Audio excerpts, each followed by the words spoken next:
है बड़ी। I hope आप सब अच्छे हुए हैं और उम्मीद कर रहे हैं कि पिछला वाला लेक्चर आप लोग देखे होंगे क्लास थर्ड का। ये क्लास फोर है और पिछले वाले लेक्चर में हम लोग बात कर रहे थे ओवरव्यू ऑफ सेल को लेकर के। ठीक है, तो आज का जो टॉपिक है वो ओवरव्यू ऑफ सेल हम लोग आधा पढ़ चुके थे, हाफ पैराग्राफ हम लोग देख चुके थे। आज हम लोगों को देखना था क्या यहाँ से कि ऑर्गेनेल्स के बारे में देखने के बारे में हम लोग ऑर्गेनेल्स में देखने वाले थे कि सेल में क्या क्या ऑर्गेनेल्स होते हैं। ये चीज़ हम लोग अभी जानेंगे, लेकिन उससे भी पहले अभी हम लोग क्या है कि एक यहाँ पे बात अभी भी खटक रही होगी किन्हीं लोगों को, या फिर किन्हीं को ये समझ में नहीं आ रहा होगा कि जैसे ये अभी हमने सेल थ्योरी पढ़ा, तो वो सेल कैसे आया, किस तरीके से मतलब एक सेल से ही दूसरा सेल कैसे आया, इसका कोई तो एक्सपेरिमेंट होगा। और आप सब भी स्कूल में टीचर ने बताया होगा कि लुईस एक्सपेरिमेंट, लुईस पास्चर का जो एक्सपेरिमेंट है उसको लेकर के ये चीज़ बात आपको मालूम होगा। लुईस पास्चर ने ये सारी बातें बताई थी, तो उस पर भी हम लोग आते हैं। पहले हम लोग ये पैराग्राफ अभी हम लोग देख लेते हैं, फिर अभी सेल का स्ट्रक्चर देखेंगे और फिर उस एक्सपेरिमेंट पे बातें करते हैं। ठीक है, ये चीज़ चलिए यहाँ पे हम क्या बोल रहे थे कि जो ऑर्गेनल जैसे एक सेल है, ठीक है, जैसे एक सेल है, चलिए हम लोग एक सेल अभी हम आपको दिखाते हैं और उस सेल्स को देख करके तब आपको यहाँ पे पता चलेगा जो बातें यहाँ पे लिखी हुई, जैसे एंडोप्लाज्मिक रेटिकुलम क्या हुआ, गोल्गी कॉम्प्लेक्स क्या होता है, लाइसोसोम क्या है, माइटोकॉन्ड्रिया क्या है, माइक्रोबॉडीज़ क्या है, वैक्यूल्स, ठीक है, ये चीज़, और प्रोकैरियोट सेल्स में क्या डिफरेंट होता है। और उससे भी पहले तो एक और बात यहाँ पे कॉन्सेप्ट आपका क्लियर होना चाहिए। अभी हम लोग जो पढ़ेंगे, एक पढ़ेंगे हम लोग प्रोकैरियोट के बारे में एंड दूसरा पढ़ेंगे यूकैरियोट के बारे में इसी में। ठीक है, तो प्रोकैरियोट और यूकैरियोट जो है वो कैसे डिफर कैसे है, अलग कैसे है। ठीक है, और हमें तो सबसे पहली बात तो यही मालूम होना चाहिए कि हमारे पास में 5 किंगडम है। ठीक है, 5 किंगडम, लिविंग ऑर्गेनिज्म को 5 किंगडम में क्या किया गया है, बंटवारा किया गया है। तो कैसे जो बांटा गया है 5 किंगडम में, उसमें कौन कौन सा 5 किंगडम है और पांचों किंगडम में से किसके पास में कौन सा वाला किंगडम में प्रोकैरियोट आता है, कौन सा में यूकैरियोट। तो जैसे देखिए आपको याद होगा यहाँ पे ये चीज़ कि क्या हम लोग पढ़े थे 5 किंगडम में, तो 5 किंगडम क्लासिफिकेशन में ये पढ़े थे 5 किंगडम में। एक होता है मेरे पास में मोनेरा, ठीक है, ये चीज़। दूसरा होता है क्या, मोनेरा प्रोटिस्टा हो गया, ठीक है, ये चीज़। एंड तीसरा जो है फंगी होता है, ठीक है, ये। एंड चौथा जो है वो है प्लांटिया होता है, प्लांट किंगडम होता है। एंड पांचवा जो लास्ट होता है वो एनिमल किंगडम होता है। ठीक है, ये चीज़। लेकिन ये जो चारों है, ये 4 किंगडम आपको क्या देखने मिलेगा, इन सब में यूकैरियोट्स होते हैं। ये सारे जो सेल्स इसमें आपको पाए जाते हैं ना, ये जो जीव बने हैं, ये सारे के सारे चारों यूकैरियोट से होते हैं बने हुए। ठीक है, अब यूकैरियोट का मतलब होता है एडवांस, जिसका न्यूक्लियस एडवांस होता है। और प्रोकैरियोट में क्या हो गया कि प्रोकैरियोट सिर्फ और सिर्फ मोनेरा में आते हैं। मोनेरा वाला किंगडम में सिर्फ और सिर्फ किससे बना होता है, प्रोकैरियोट सेल से, यानी सिंगल सेल होगा, उसके पास में न्यूक्लियस डेवलप नहीं होगा। और बेसिकली मोनेरा को ही हम लोग बोलते हैं बैक्टीरिया वाला किंगडम। ठीक है, क्या बोलते हैं इसको, बैक्टीरियल किंगडम के नाम से भी जानते हैं, या बैक्टीरिया होता है इसमें। ठीक है, चलिए अब फिगर से देखते हैं, अब समझने का कोशिश करते हैं। यहाँ तक बात क्लियर हुआ कि इन चारों में आपको यूकैरियोट देखने मिलेगा। इन चारों किंगडम में यूकैरियोट सेल से बने होते हैं। चाहे हम लोग जो इंसान है, पेड़ पौधा है, जो रोटी में, ब्रेड में फंगी लगता है, वो क्या है, वो असल में क्या चीज़ है, वो एक तरह का यूकैरियोटिक सेल है। ठीक है, और जो मोनेरा है, मोनेरा असल में क्या है, प्रोकैरियोट होते हैं। प्रोकैरियोट मतलब कि प्रिमिटिव जीव, ऐसे मतलब बहुत धरती पे सबसे पहले यही आए थे। धरती पे सबसे पहले बैक्टीरिया का ही आना हुआ था, और बैक्टीरिया ही यहाँ पे क्या है, इसी के वजह से, मतलब ये प्रिमिटिव का मतलब होता है धरती पे बहुत पहले से मौजूद हैं, एकदम एक तरह से बोल सकते हैं स्टार्टिंग इन्हीं से हुआ है। ठीक है, लिविंग ऑर्गेनिज्म का। और तभी धीरे धीरे धीरे धीरे कॉम्प्लेक्स होते गए। पहले एक सेल था, 1 से 2, 2 से 4, ऐसे होते ग्रुप में आया, ग्रुप से एक इंसान बना। मतलब आज के डेट में जो धरती पे इंसान है वो सबसे वेल्ड, मतलब एक तरह से बोल सकते हैं बहुत बुद्धिजीवी जीव है। ठीक है, ये चीज़। तो प्रोकैरियोट में कौन आते हैं, प्रिमिटिव जीव, जिसमें बेसिकली बैक्टीरिया आता है। इसके जो न्यूक्लियस होता है, इसका जो सेल होता है, वो उतना डेवलप नहीं होता है यूकैरियोट के तुलना में। आगे बात समझ में। चलिए अब हम लोग फिगर से देखते हैं, तब समझने का कोशिश करते हैं। ओके, देखिए आपको क्या दिख रहा है यहाँ पे आपको दिख रहा है कि ये जो एक एनिमल सेल है, प्लांट सेल, अब तो समझ में आ रहा है ना, एनिमल सेल और प्लांट सेल किस में आता है, यूकैरियोट में, मतलब कि ये एडवांस है। ठीक है, असल में ना लिख नहीं पा रहे स्क्रीन पे, वो थोड़ा सा डिस्टर्ब ये थी के कारण, फ्रिक्शन के कारण। ठीक है, तो आप लोग समझ जाइएगा, मेरे बातों को ध्यान से सुनिएगा।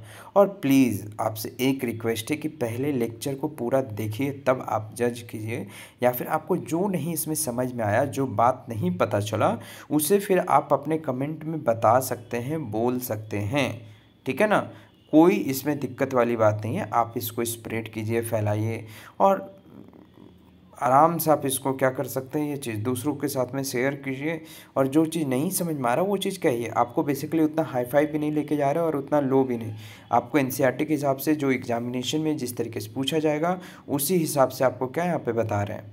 ठीक है, आगे बात समझ में चीज़ क्लियर। चलिए अब आते हैं हम लोग बैक्टीरियल सेल। बैक्टीरियल सेल असल में क्या होते हैं, बैक्टीरियल सेल असल में प्रोकैरियोट में आते हैं।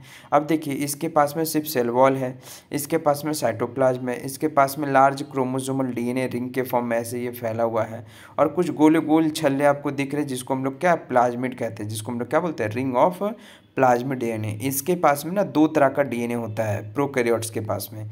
एक तो ये क्रोमोसोमल, यानी इसको हम लोग मेन डीएनए कहते हैं, और जो अगल बगल में आपको ये गोल गोल दिख रहा है ना, ये गोल गोल ये प्लाज्मिड जिसको कहते हैं, ये असल में इसका एक्स्ट्रा क्रोमोसोमल डीएनए होता है। इसको हम लोग क्या बोलते हैं, एक्स्ट्रा सर्कुलर क्रोमोसोमल डीएनए कहते हैं। ठीक है, ये चीज़। अब उसके बाद में आपको यहाँ पे दिख रहा होगा कि प्लांट सेल और एनिमल सेल, इसमें देखिए बहुत सारा आपको ऑर्गेनल्स के बारे में पता चल रहा होगा। सबसे पहला चीज़ यहाँ पे देखिए, small vacuoles, glycogen granules, chromosomal DNA. आपको ये जो डीएनए दिख रहा है इसके अंदर में, ये न्यूक्लियस हो गया इसका, न्यूक्लियस के ऊपर में भी एक परत आपको दिख रहा है, न्यूक्लियर मेम्ब्रेन। ठीक उसी तरीके से यहाँ पे भी दिख रहा है। ठीक है, ये चीज़। फिर आपको साइटोप्लाज्म दिख रहा है, माइटोकॉन्ड्रिया और सेल मेम्ब्रेन। प्लांट सेल को देखिए, यहाँ पे क्लोरोप्लास्ट आपको दिख रहा है, क्रोमोसोम यानी जो वही न्यूक्लियस के अंदर में क्रोमोसोम है, यानी डीएनए का बात कर रहा है। न्यूक्लियस हो गया, इसके पास में एक्स्ट्रा सेल वॉल होते हैं, प्लांट के पास में एक्स्ट्रा सेल वॉल पाया जाता है। ठीक है, ये चीज़। सेल मेम्ब्रेन भी पाया जाता है, लार्ज वैक्यूल्स जिसमें वाटर स्टोर रहता है, वाटर शैप, माइटोकॉन्ड्रिया एनर्जी के लिए, स्टार्च ग्रेन, फिर यहाँ पे आपको क्या चीज़ है, स्टार्च ग्रेन, फिर देन उसके बाद में साइटोप्लाज्म। लेकिन एक चीज़ कॉमन है, देखिए, चाहे बैक्टीरिया हो, चाहे तो फिर प्लांट सेल हो, चाहे तो फिर एनिमल सेल हो, सबके पास में एक कॉमन फीचर जरूर रहेगा। आपको इसमें एक और ऑर्गेनल्स होंगे, राइबोसोम, सब में राइबोसोम। सबसे पहला बात तो राइबोसोम तीनों में कॉमन होगा। क्या कॉमन होगा, राइबोसोम। ठीक है, राइबोसोम तीनों में कॉमन होगा। आगे बात समझ में चीज़ क्लियर है, राइबोसोम तीनों में कॉमन होगा। ओके, देखिए, इन तीनों में राइबोसोम कॉमन होगा। ठीक है, ये चीज़ राइबोसोम हो गया। इन तीनों के पास में मेम्ब्रेन लेयर है। ठीक है, ये चीज़। और क्या हो गया, इन तीनों के पास में साइटोप्लाज्म होगा, प्रोकैरियोट चाहे यूकैरियोट होगा। ठीक है, कोई भी सेल होगा, ये मेन फीचर तो ये होगा एनर्जी प्रोड्यूस करने के लिए। जैसे इस सब में प्लांट सेल और एनिमल सेल में क्या है, माइटोकॉन्ड्रिया होता है, तो इसमें मेसोसोम होता है। इसमें क्या होता है, इसमें मेसोसोम होता है। ठीक है, ये चीज़। आगे बात समझ में, किसमें, बैक्टीरिया में। क्लियर, ठीक है। अब आते हैं हम लोग क्या, ये तो हम लोग स्ट्रक्चर देखे, अब आते हैं हम लोग क्या, पैराग्राफ पे आते हैं। देखिए यहाँ पे क्या बोल रहा है, यहाँ पे ये कह रहा है कि ऑर्गेनल्स जैसे क्या है, एंडोप्लाज्मिक रेटिकुलम अभी हम लोग देखे, उसमें है होता है गोल्गी कॉम्प्लेक्स हो गया, लाइसोसोम हो गया। ठीक है, लाइसोसोम हो गया, यहाँ पे देखिए, यहाँ पे endoplasmic reticulum, Golgi complex, lysosome, mitochondria, microbodies, vacuoles. ठीक है, लेकिन प्रोकैरियोट्स में, स्टार मार्क, प्रोकैरियोट्स में इन सारे जो मेम्ब्रेन बाउंड ऑर्गेनल्स होते हैं, ये ऑर्गेनल्स जो है मेम्ब्रेन बाउंड ऑर्गेनल्स, ये नहीं होते हैं। एक कोशिका के अंदर में ये सब छोटे छोटे उसके भाग होते हैं, उसके छोटे छोटे, एक तरह से बोल सकते हैं इंजन का काम कर रहे थे, वर्क कर रहे होते हैं। ठीक है ना, लेकिन प्रोकैरियोट में वो भी नहीं होता। हाँ, लेकिन प्रोकैरियोट में राइबोसोम होता है, और ribosome non membrane bound organelle होता है। ठीक है, ये खास करके इंपॉर्टेंट है, जो कि दोनों में कॉमन होता है, प्रोकैरियोट में भी और यूकैरियोट में भी क्या होता है, कॉमन होता है। ठीक है। अब यहाँ पे बोला गया है कि विद इन सेल, सेल के अंदर में जैसे राइबोसोम आर, देखो यहाँ ध्यान से सुनिएगा, एक सेल के अंदर में तो पाया ही जाता है उसके साइटोप्लाज्म में, साइटोप्लाज्म में तो पाया ही जाता है, साथ साथ में ये और दो ऑर्गेनेल के अंदर में, मतलब कि सेल ऑर्गेनेल खुद है उसके अंदर में जो दो ऑर्गेनेल है उसके अंदर में और ये राइबोसोम पाया जाता है। आ रहा बात समझ में, चीज क्लियर है। वही यहाँ पे बोला गया है कि नॉट ओनली ये जो राइबोसोम है नॉट ओनली साइटोप्लाज्म में मिलता है, बल्कि क्या है आपको क्लोरोप्लास्ट, प्लांट सेल का जो क्लोरोप्लास्ट है, यानी उस सेल के अंदर में एक और एक और सेल ऑर्गेनेल जो है उसके अंदर में भी ये राइबोसोम पाया जाता है, और माइटोकॉन्ड्रिया के अंदर में भी क्या ये पाया जाता है। ठीक है, और माइटोकॉन्ड्रिया में तो पाया जाता है, और रफ एंडोप्लाज्मिक रेटिकुलम सबका स्ट्रक्चर देखेंगे, घबराने की बात नहीं है, और जो रफ एंडोप्लाज्मिक रेटिकुलम है उसके सरफेस के ऊपर में भी पाया जाता है। ठीक है, फिर यहाँ पे बोला गया है कि देखिए अब यहाँ पे सेल जो है अपना डिवीजन कैसे करता है, तो डिवीजन सेल डिवीजन के मेथड से करता है, साथ साथ में क्या चीज़ है ऑर्गेनेल का भी वहाँ पे डिवीजन होता है, हमको देखने मिलता है। एनिमल सेल्स कंटेन अनदर, देखिए यहाँ पे क्या बोला गया है कि जो एनिमल सेल होता है, एनिमल सेल के पास में सेंट्रोजोम नाम करके एक होता है जो कि क्या मदद करता है, सेल डिवीजन में मदद करवाता है। ठीक है, क्या करता है, सेल डिवीजन में मदद करवाता है। एनिमल सेल के पास में एक ऐसा सेंट्रोजोम होता है, ठीक है, जो कि सेल डिवीजन में मदद करवाता है एनिमल सेल में, याद रखिएगा सेंट्रोजोम को। अब यहाँ पे देखिए कि जो सेल्स का बात करें तो भैया, तो सेल का शेप, साइज, स्ट्रक्चर भी तो चेंज होता होगा, जैसे बैक्टीरिया। ठीक है, यहाँ पे देखिए, यहाँ पे देखिए बैक्टीरिया, माइकोप्लाज्म कह रहे हैं, मेसोजोम नहीं कह रहे, माइकोप्लाज्म। ठीक है, स्मॉलेस्ट सेल इस धरती पे, इस धरती पे सबसे छोटा साइज में क्या है उसका स्मॉलेस्ट वो सेल है माइकोप्लाज्म, 0.3 माइक्रोन मीटर। ठीक है, नीचे आगे बात समझ में, जिसका लेंथ यहाँ पे बताया गया। वाइल बैक्टीरिया जो कि एक कॉमन बैक्टीरिया का अगर बात करें तो बैक्टीरिया का जो है आपको कितना देखने मिलेगा, बैक्टीरिया का मिलेगा आपको देखने के लिए तकरीबन 3 to 5 माइक्रोन मीटर।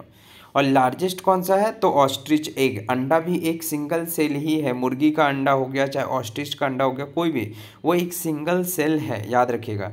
इंसान का ह्यूमन आरबीसी वो भी 7.0 माइक्रोन मीटर इन डायमीटर में होता है। ठीक है, ये चीज़ उसका डायमीटर बताया गया है, किसका, एक ह्यूमन आरबीसी सेल का।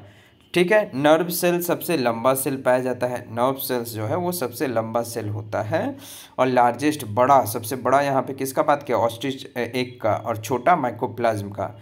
डिस्क लाइक का शेप का होता है, पॉलीगोनल होगा, कॉलमुलर, मतलब सबका शेप बता रहा है। जैसे देखिए यहाँ पे इस फिगर में देखिए आपको यहाँ पे पता चलेगा। ठीक है, ये देखिए आपको यहाँ पे क्या दिख रहा है इस फिगर में कि कोई आपको एमीबॉइड शेप का दिख रहा है, कोई कॉलम के जैसा दिख रहा है, कॉलम मतलब कॉलमनर, उसको क्या बोलते हैं, कॉलमनर। यहाँ पे देखिए आपको ये दिख रहा होगा, ये स्ट्रक्चर में आपको ये कॉलम के जैसा दिख रहा है, ये सेल का स्ट्रक्चर, ये अमीबा के जैसा थोड़ा दिख रहा है, अमीबॉइड स्ट्रक्चर इसको कहते हैं। ये आपको राउंड और बाई कॉनकेव दिख रहा है। कॉनकेव का मतलब समझ रहे, जैसे पेड़ा जो होता है ना, पेड़ा एक तरफ से धंसा होता है, पेड़ा देखे होंगे ऐसे गोल होता है पेड़ा, ऊपर से ऐसे थोड़ा सा धंसा होता है ऊपर से, तो उसी को यहाँ पे क्या बोला जा रहा है, बाई कॉनकेव। क्या बोल रहे हैं हम लोग उसको, बाई कॉनकेव, या तो राउंड होगा। ये देखिए ब्रांच्ड और लॉन्ग है, ये रूट के जैसा थोड़ा फैला, इसलिए इसको ब्रांच्ड और लॉन्ग बोलते हैं। नर्व सेल, ये आपको क्या है, आपको यहाँ पे दिख रहा है इलोंगेटेड, लंबा वाला इलोंगेटेड आपको दिख रहा है इस तरफ में। ये क्या दिख रहा है आपको, इलोंगेटेड ट्रैकियल सेल, ये प्लांट में पाया जाता है, ट्रैकियल। फिर ये भी आपको मीजोफिल सेल्स प्लांट में पाया जाता है, राउंड एंड ओवल, आपको ओवल अंडाकार शेप का दिख रहा है और राउंड भी दिख रहा कुछ इसमें। तो इस तरह से तरह तरह प्रकार के क्या है आपको यहाँ पे बताया गया है कि देखिए इस तरह का शेप होता है सेल्स में। ठीक है, सेल का ये शेप बताया गया है। ओके, आ गई बात समझ में चीज। अब अगर हम बात करें कि प्रोकैरियोट सेल्स के ऊपर में आते हैं, ठीक है, अब हम लोग स्पेशली किस पे आएंगे, प्रोकैरियोट सेल्स पे। और प्रोकैरियोट सेल का यहाँ पे हम लोग क्या चीज़ देखेंगे उसके डिटेल। लेकिन उससे पहले अभी तो एक बात फिर रह गया, सेल थ्योरी। और सेल थ्योरी में जो बात हमने कही थी, क्या चीज़ की, एक सेल से दूसरा सेल कैसे पनपा, वो एक्सपेरिमेंट तो हमने बताया ही नहीं। चलिए, तो वो हम लोग अभी एक्सपेरिमेंट वाला देखेंगे, एक्सपेरिमेंटल प्रूफ वहाँ पे थोड़ा पढ़ेंगे, तब आते हैं प्रोकैरियोट सेल में। ओके, अब देखिए यहाँ पे क्या चीज़ है कि जो एक बहस छिड़ी हुई थी, ठीक है ना। बहस क्या छिड़ी हुई थी उस ज़माने में, 1668 की बात है, उस समय एक बहस छिड़ा हुआ था। और बहस में ये छिड़ा हुआ था कि भैया देखिए 2 विभाग में बटा हुआ था, ठीक है। लोग 2 कैटेगरी में बटे हुए थे। आ रहा बात समझ में चीज़, कैसे 2 कैटेगरी में बटे हुए थे। तो एक का कहना था ए बायोजेनेसिस।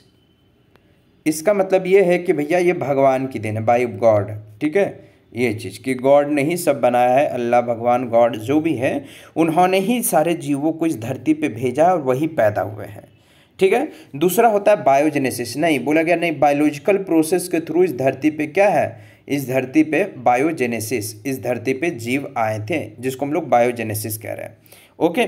तो यहाँ पे यही 2 लोगों के बीच में ना जंग छिड़ा हुआ था, एक बायोजेनेसिस और एक ए बायोजेनेसिस में।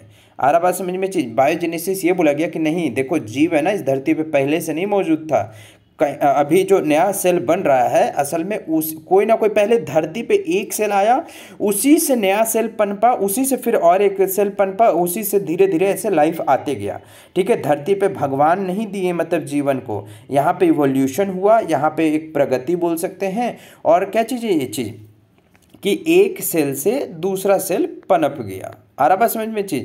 और यही दूसरा सेल से फिर और आगे ऐसे क्या हमको सेल्स देखने के लिए मिला। तो यहाँ पे वही ना सेल थ्योरी बोला गया था कि प्री एग्जिस्टिंग सेल्स से रिकॉग्नाइजेशन हुआ था, रिकॉग्नाइज हुआ था, पता चला था हमें, ओके। ये चीज़ अब देखिए इसी पे एक महान व्यक्ति, महान साइंटिस्ट जो कि क्या है, जिनका नाम था यहाँ पे फ्रांसिस्को रेडी, ठीक है। उनका नाम था फ्रांसिस्को रेडी, ठीक है, फ्रांसिस्को रेडी, ठीक है, फ्रांसिस्को रेडी। और ये 1660 में एक एक्सपेरिमेंट करते हैं, 1668 होगा, 1668 में एक्सपेरिमेंट करते हैं, जैसा आपको दिख रहा होगा यहाँ पे कि उन्होंने 3 जार लिया, ठीक है। वो क्या किए, 3 जार को लेते हैं, ठीक है ना। ये चीज़ आपको दिख रहा होगा। सब में ये मीट जो है ये असल में बॉयल्ड मीट है, ठीक है ना, बॉयल्ड मीट है, ओके, बॉयल्ड मीट है, ओके। उन्होंने क्या किया कि एक जार लिया, 3 जार लिए, एक जार खुला था, ये ओपन जार है, ठीक है, ये ओपन है, ये क्लॉथ से क्लोज है, ठीक है, ये क्या है, ये क्लॉथ से क्लोज है। और यहाँ पे ये कॉर्क है, कॉर्क मतलब पता होगा आपको कि जो पहले के टाइम में शीशी में मतलब एक तरह से कॉर्क पेड़ का जो थी होता है, पेड़ से बनाया जाता है ये कॉर्क, और बहुत टाइटली होता है, ये टाइटली पैक होता है, ये शीशे में ना बहुत अच्छे से ये टाइटली लग जाता है, ठीक है। ये चीज़ आगे बात समझ में। इन्होंने ये प्रूफ किया कि देखिए भैया जब ये मीट खुला था, जैसे ये मीट है, ये बॉइल्ड मीट है, ये लिविंग है, यहाँ पे मैगोट्स आए, ये आपको दिख रहे हैं मक्खी है, ये मक्खी इस तरह से आया और इस पे बैठा, बहुत सारा गंदगी लेके आ गया, बैक्टीरिया लेकर के आ गया है, ठीक है ना। ये चीज़ बैक्टीरिया और गंदगी लेकर के आ गया और ये क्या किया यहाँ पे, ये आकर के इस तरह से इस पे क्या बहुत सारे बैक्टीरिया का ग्रोथ यहाँ पे धीरे धीरे हमको देखने लगा। ये मक्खी क्या है, और मक्खी का अंडा भी यहाँ पे दे दिया और मक्खी भी और धीरे धीरे फिर ग्रोथ हुआ। दूसरा बोला कि देखिए भैया इसको हम बंद कर दिए थे, लेकिन इसका स्मेल से यहाँ पे देखिए ये जार के ऊपर में आया और जार के ऊपर में अपना अपना अंडा दे दिया। आपको दिख रहा होगा एकदम हल्का लाइट में ऐसे ऐसे अंडा यहाँ पे क्या इसका ये दिया हुआ एग, और बहुत सारे जर्म्स यहाँ पे बैक्टीरिया को ये छोड़ के चला गया। तीसरा जो जार था वो सील्ड था, पूरी तरीके से बंद था कॉर्क से, ठीक है ना। ये चीज़ उसमें देखिए आपको कोई भी मक्खी या किसी भी तरह का ग्रोथ नहीं था, ज्यों का त्यों रह गया। तो इससे ये प्रूफ हुआ कि जहाँ पे एक जीव आया, ध्यान से सुनिएगा मेरे बात को, जहाँ पे एक जीव जैसे ये आया तो वही फिर क्या है, मक्खी आया अपना गंदगी को साथ में लेके आया, फिर मक्खी चला गया खा करके, लेकिन उसी के बाद यहाँ पे क्या है ना कि धीरे धीरे बैक्टीरिया का ग्रोथ हुआ और हमको छोटे मोटे कीड़े देखने मिल गए। वही अंडा जो मक्खी भी आया था वो भी अपना अंडा दे दिया, उससे भी नए बच्चे निकलना शुरू हो गए। तो बोले देखो वो पहले आया तभी ना यहाँ पे नया जीव का पनपन हुआ, नया जीव का बर्थ हुआ, पहले से कहाँ से हो गया। ये चीज़ आ रहा बात समझ में। इनका कहना देखो जैसे यहाँ पे इस जार में पूरी तरीके से बंद था, तो यहाँ पे कोई मक्खी ऊपर में भी नहीं आया, ना ही नीचे में आया, तो यहाँ पे हमको कोई भी तरह का मक्खी नहीं देखने मिला, नहीं तो कोई भी तरह का कीड़ा, नहीं भी कोई तरह का बैक्टीरिया, नहीं तो किसी भी तरह का जीवाणु का हमको अंश मिला देखने के लिए। बोले जहाँ पे आएगा वहीं पर ना नया जीव आएगा। बोला कि वो पहले से धरती पर नहीं बल्कि वही आता है, वही कुछ ना कुछ इन्फेक्शन या कुछ ना कुछ अथी लेकर के आता है, उसी से नया जीव हमको इस धरती पे देखने के लिए मिल रहा है। यानी कि पहले कहीं ना कहीं कोई एक सेल रहा होगा, उसी से टूट करके 2 सेल बना, उसी से टूट करके आज धरती पे इंसान और जीवन का यहाँ पे उत्पत्ति हुआ, ये बोला गया है, ठीक है। अब देखिए नेक्स्ट में यहाँ पे आपके सामने वही दिख रहा है फिगर, ये भी इस फिगर में भी वही बताने की कोशिश किया कि देखिए जैसे आया मैगोट्स यहाँ पे, ये अपने क्या अंडे को दिए, ये कॉर्क से बंद है, पूरी तरीके से टाइटली है। यहाँ पे किसी भी तरह का आपको अंडा नहीं देखने मिला। यहाँ पे देखिए ऊपर में सेंट जा रहा था, यहाँ ऊपर में अंडा दे करके ये ग्रोथ करने लगा ये चीज़, ठीक है। तो इस तरीके से ये एक्सपेरिमेंट किया गया और आपके सामने ये दिख रहा है। इस तरह से पहले क्या है, जैसे बोला गया कि पहले तीनों जार में किसी में से जीवन नहीं दिख रहा था, किसी में आपको कोई भी जीव नहीं दिख रहा था, लेकिन जब कुछ टाइम के बाद में एक रूम में तीनों जार को रख दिया गया, बंद किया, बोले देखो इस शीशी के अंदर में किसी भी तरह का आपको जीव नहीं दिख रहा, इसके अंदर में भी नहीं दिख रहा, इसके कपड़े के ऊपर में दिख रहा है लेकिन अंदर में नहीं दिख रहा कोई भी मक्खी का ग्रोथ, किसी भी तरह का बैक्टीरिया का ग्रोथ, किसी भी तरह का अदर जीवाणु कीटाणु का आपको यहाँ पे क्या है साइन सिंबल नहीं मिल रहा। लेकिन इस शीशी के अंदर में, जिस शीशी में ये खुला था उसमें देखिए आपको बहुत सारा आकर के क्या मक्खी बैठ गया, मक्खी का अंडा फूट के निकला, बहुत सारा बैक्टीरिया, बहुत सारा कीटाणु का आपको उत्पत्ति दिख रहा। यानी कहीं ना कहीं ये लोग खुद आया यहाँ पे अंडा दिया, या तो बैक्टीरिया को लेकर के आया और ग्रोथ हुआ, तब जा करके यहाँ पे हमको क्या है एक जीवन, एक नया उत्पत्ति है, एक नया जीव का यहाँ पे क्या जन्म हुआ। नया जीव मतलब अलग नहीं, अलग प्रजाति का नहीं, बल्कि वही मक्खी का ही बच्चा का बात कर रहे हैं, ठीक है। ये चीज़ इससे भी साइंटिस्ट लोग, या इससे भी कुछ साइंटिस्ट और कुछ जो पादरी थे, जो पृष्ठ थे, ठीक है ना, ये चीज़ पृष्ठ वो नाखुश रह गए। उन्होंने बोला ना, हम मानते ही नहीं हैं इस चीज़ को, ठीक है। आगे बात समझ में चीज़ क्लियर है। तो उन्होंने बोला फिर क्या, तो उन्होंने क्या है एक और एक्सपेरिमेंट, एक और साइंटिस्ट आए, ठीक है। उस वक्त में एक प्रोग्राम चल रहा था, वही प्रोग्राम, कौन सा प्रोग्राम चल रहा था असल में, तो एक एक्सपेरिमेंटल प्रोग्राम, देखिए एक एक्सपेरिमेंटल प्रोग्राम चल रहा था, ठीक है। यानी कि एक रखा गया था जैसे प्रतियोगिता साइंटिस्ट सब के लिए। क्या प्रतियोगिता रखा गया था, तो प्रतियोगिता ये रखा गया था ना कि किनके द्वारा, तो फ्रेंच एकेडमिक के द्वारा, ठीक है। फ्रेंच एकेडमी, उस टाइम में फ्रेंच एकेडमी, ठीक है, फ्रेंच एकेडमी के टाइम में एक प्रतियोगिता रखा गया था, ठीक है। कब, 19th सेंचुरी की बात चल रही है अब, ये 19th सेंचुरी। तो उस वक्त एक साइंटिस्ट है, महान साइंटिस्ट, जो कि आपको फिगर में दिख रहे होंगे, लुईस पाश्चर, ठीक है। ये लुईस पाश्चर, इन्होंने एक ऐसा एक्सपेरिमेंट किया और ऐसी बात बताई कि जिससे क्या चीज़ है, लोगों का क्या है आराम से बोलती बंद हो चुका। कैसे बंद हुआ, तो सिंपल सा बात, इन्होंने क्या किया, बोला देखो भैया सबको यही लग रहा है ना कि शीशा में कोई ढक्कन को टाइट बंद कर दिया, कोई लूज छोड़ दिया, तो इसलिए वहाँ मक्खी आ गया था, इस तरीके से ये सारी बातें। तो उन्होंने क्या किया, उन्होंने बोला कि चलो हम लोग एक्सपेरिमेंट करते, एक ऐसा फ्लाक्स ये बनाएं जिसका गर्दन ना टेढ़ा है, आपको दिख रहा होगा यहाँ पर टेढ़ा है सब में। तो उन्होंने बोला कि चलो 3 तरीके से हम लोग एक्सपेरिमेंट करते हैं। पहला एक्सपेरिमेंट में उन्होंने शीशा लिया जिसमें मीट रखा, हीट किया, और इसका जो मुंह दिख रहा है ना आपको, जो ये गर्दन का जो गर्दन है ना, इसका गर्दन ये श्वान हंस जो होता है ना उसके जैसे ये मुड़ा है, इसलिए इसको श्वान नेक भी कहते हैं। क्या बोलते हैं इसको, श्वान नेक फ्लाक्स कहते हैं, श्वान नेक्स फ्लाक्स कहते हैं इसको, ठीक है। ये चीज़ आई बात समझ में, इसको हम लोग श्वान नेक फ्लाक्स कहते हैं, ठीक है। ये चीज़ अब देखिए यहाँ पे ये क्या दिख रहा है आपको, स्वान नेक फ्लाक्स में आपको यहाँ पे ये दिख रहा, ये चीज़ क्या दिख रहा है, ये इस तरीके से मुड़ा हुआ है ना, इस तरीके से मुड़ा हुआ है सब में। तो इन्होंने बोला देखो अब तो कोई दिक्कत नहीं, हम ढक्कन खुला ही रखते हैं, हम बंद नहीं करते मुंह को सबका। इन्होंने हीट किया, रहने दिया, कोई बैक्टीरिया का किसी भी तरह का कीटाणु या किसी भी तरह का मक्खी या किसी भी तरह का ग्रोथ नहीं हुआ। दूसरा, इन्होंने दूसरे बार में क्या किया, हीट किया, इस बार क्या किया, ये नेक को हटा दिए, ज़्यादा हटा दिए नेक को, देखिए इसमें बैक्टीरिया का ग्रोथ हो चुका। बोली ये कैसे पॉसिबल है, मतलब कुछ जादू किया, कुछ ऐसा किया है। लुईस पाश्चर पे लोगों ने डाउट लगाया। उन्होंने बोला देखो भैया ऐसा कुछ नहीं है, असल में एयर तो आ रहा था, फ्लाक्स में एयर आ रहा था उससे, लेकिन यहाँ पे जो ये टर्न ये दिख रहा है इस फ्लाक्स में, यहाँ पे मुड़ाव है, यहाँ पे मुड़ाव है, इस वजह से जो गंदगी आया ना वो यहीं पे आके जम गया, इस जगह पे आके जम गया, इस जगह पे आकर के जम गया, इन 3 मोड़ों पे आकर के ना जमते चला गया, और जो अंत में इसके अंदर में हवा घुसा ना वो फ्रेश एयर घुसा। क्या घुसा, फ्रेश एयर घुसा। तो इस वजह से इसमें किसी भी तरह का ग्रोथ बैक्टीरिया का नहीं दिखा। इसमें हम डायरेक्ट तोड़ दिए तो डायरेक्ट मुंह में हवा ना ऐसे डायरेक्ट इंटर कर जा रहा, क्या चीज़, जर्म्स बैक्टीरिया के साथ में इस फ्लाक्स के अंदर में, इसलिए इसमें बैक्टीरिया का ग्रोथ मिला। लेकिन बोला भैया तो तीसरा वाला में कैसे करके, आप लोग यही सोच रहे होंगे। तो तीसरा वाला में क्या चीज़ यहाँ पे, इसमें देखिए तीसरा वाला में क्या है, कुछ नहीं किया। अगर जैसे होता है ना कि भैया चीनी का रस जहाँ तक गिरा देंगे चींटी वहाँ तक लगेगा कि नहीं लगेगा, बस वही चीज़ इन्होंने फ्लास्क को टेढ़ा किया और क्या किया कि जो मीडियम था ना उसको मुंह तक लेके आ गए। कहाँ तक लेके आ गए? मुंह तक इसको लेके आ गए। देखो इस तरह से तो यहाँ पे जब पहुँच गया तो धीरे धीरे ये कनेक्टेड होते ये मीडियम तक क्या ऑटोमेटिक सी बात है, अगर बैक्टीरिया सिर्फ मुँह के पास आकर के यहाँ पे जुड़ गया तो क्या चीज़ है वो फिर पानी के मीडियम के थ्रू अंदर तक में भी बैक्टीरिया का ग्रोथ होगा कि नहीं होगा? बिल्कुल होगा। तो यहाँ पहला वाला एक्सपेरिमेंट में क्या फ़र्क है? पहला वाला एक्सपेरिमेंट में फ़र्क यही है कि यहाँ पे फिर ऊपर में और फिर इस जगह पे 3 जगह पे क्या है कि ये फिल्टर हो जा रहा था, मतलब बैक्टीरिया घुस तो रहा था अंदर लेकिन वो वहीं पे जम जा रहा था, फंस जा रहा था। वो मुड़ाव, अगर आपको बहुत सारा यहाँ पे ऐसे मुड़ाव मिलेगा तो यहाँ पे एक जम जाएगा बैक्टीरिया करके, यहाँ जम जाएगा बैक्टीरिया करके, यहाँ जम जाएगा। तो इस हिसाब से गंदगी तो यहीं पे जम गया ना, जर्म्स कीटाणु यहीं पे जम गया और यहाँ से नीचे से क्या पास हुआ? सिर्फ और सिर्फ फ्रेश एयर। तो इसमें क्या है आपको किसी भी तरह का इसमें बैक्टीरियल ग्रोथ नहीं दिखा। तो इस एक्सपेरिमेंट से लुईस पाश्चर ने लोगों का मुंह चुप किया और तब जाकर के इन्होंने एक एक्सपेरिमेंटल यहाँ पे बात बताई। क्या बताई इन्होंने ये बताया कि much doubt exist around spontaneous, मतलब कि इनका जो कहना था कि देखो भैया स्पॉन्टेनियस मतलब अपने आप आ जा रहा, जिंदगी भगवान का दिया हुआ, ऐसा कुछ नहीं है।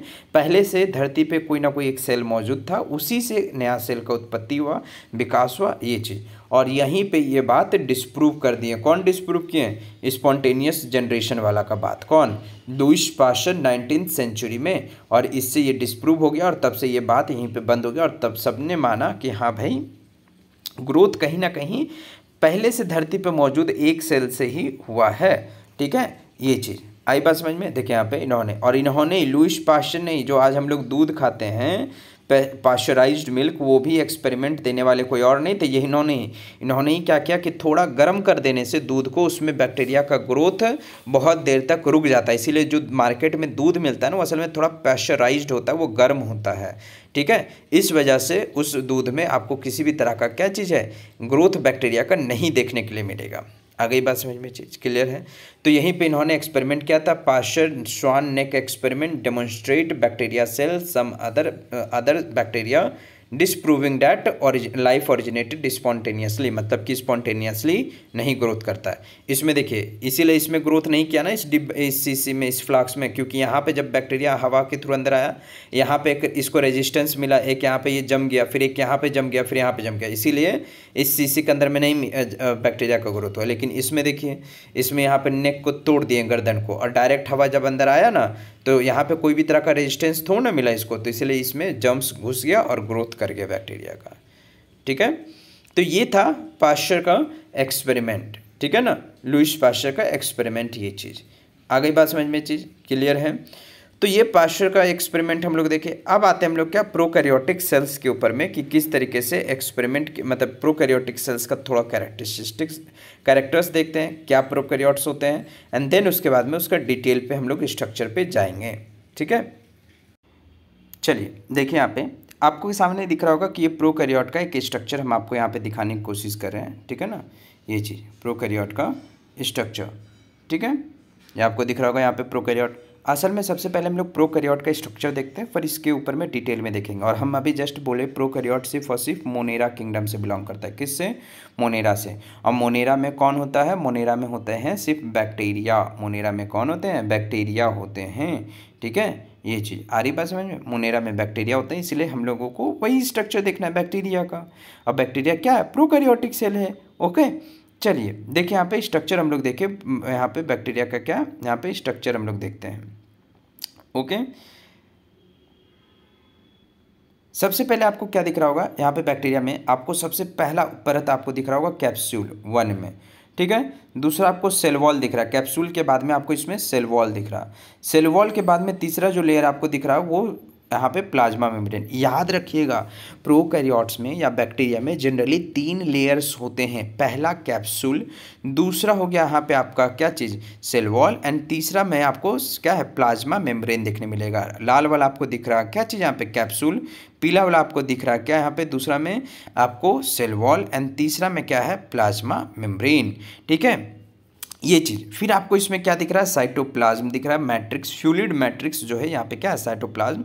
आपको इसमें जो छोटे छोटे यहाँ पे स्पोर्स दिख रही है, गोल गोल ऑर्गेनेल्स, ये असल में कुछ और नहीं है, मेम्ब्रेनलेस, यानी उसके ऊपर में कोई परत भी नहीं है, उस ऑर्गेनेल के ऊपर में कोई परत भी नहीं है, उसी को हम लोग कह रहे हैं राइबोसोम। और यहाँ पे एक छोटा सा आपको ये डीएनए दिख रहा है, ये चीज़, इसको हम लोग प्लाज्मिड कह रहे हैं। चलिए, ये वहाँ नहीं दिख रहा है, यहाँ पे देखिए, इस प्लाज्मिड को जो हम गोल कर रहे हैं, यहाँ पे देखिए एक छोटा सा गोल सर्कल में दिख रहा है। प्लाज्मिड ना असल में बैक्टीरिया में ऐसे गोल सा होता है, गोल डीएनए होता है, गोल, इसीलिए इसको बोलते हैं एक्स्ट्रा सर्कुलर क्रोमोसोमल डीएनए कहते हैं, ठीक है ना। इसी को हम लोग क्या कहते हैं, प्लाज्मिड कहते हैं। प्लाज्मिड आपको दिखा यहाँ पे। फिर देखिए बैक्टीरिया में आपको ना ये पिली दिख रहा होगा, ये पिली इस तरह से निकला हुआ है, इसमें कांटे का उभार के जैसे ये चीज़।